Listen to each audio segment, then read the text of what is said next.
Mary T. Wells, poor Alex, I'm very happy to be doing all this work. I feel grateful to be in this. And Melanie saying we need more Dr. Drew. Well, you can get lots of Dr. Drew in lots of places, including drdrew.com. Yeah, I'll stream something tomorrow and try to make sense of all the data and stuff. Dr. Birx was saying some really interesting things today. I mean, one of the things she said is how good California is doing, which is something I've been saying all along, that we really need to congratulate ourselves. Not that we should let up. We've got a few weeks to go for sure, but that we should really be thankful for the effort that everyone is making, and people like Catherine Barger, and the fact that she needed a PR firm to get the society up and running doesn't surprise me at all. She had multiple different languages, multiple different cultures she had to deal with. Good, she did it. We're better. We're good.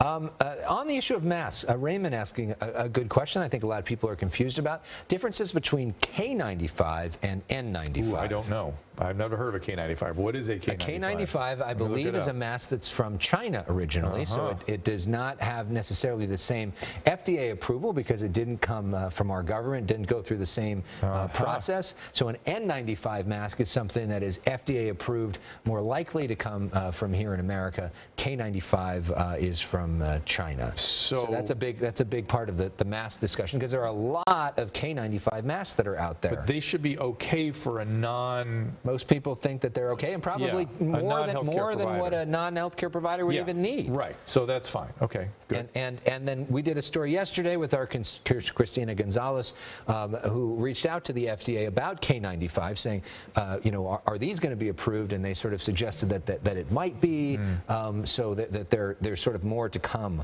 on that one. In the meantime, just a cloth will do the trick. KN95. KN95. Yeah. Okay, let me try to find that.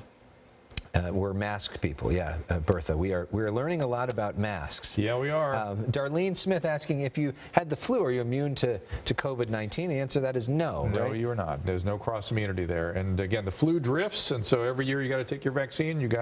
The flu's ecological niche is that it finds a way to change every year to try to stay alive in the human. The coronavirus replicates massively and gets on to the next person.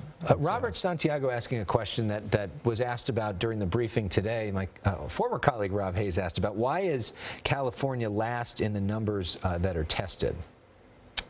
Sorry, so they looked at the national number in terms of the number of people tested by percentage or whatever. California was number 50. Huh.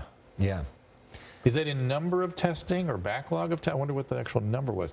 Because we are, you guys reported a couple hours ago about the drive-through test sites, which look great. Yeah. It's still limited to people over 65 in the risk categories, so it's not everyone with the illness. So I don't know. I don't know what that is. We've had trouble finding testing, though, I got to say. Elizabeth Perez is saying to you, any suggestions to help reassure kids? Yeah, kids are mostly interested in knowing that you're going to be okay and that there's ways to stay safe. They're in control of their environment. They have continued structure. They're going to remember how they felt during all this. So as much as you can get them to feel secure and that everyone's going to get through and there will be another side to this and this is a temporary phenomenon, and again, in control of their environment, that's the really, whenever I deal with kids with sick parents, it's always they want to know you're okay. That's what they need to know.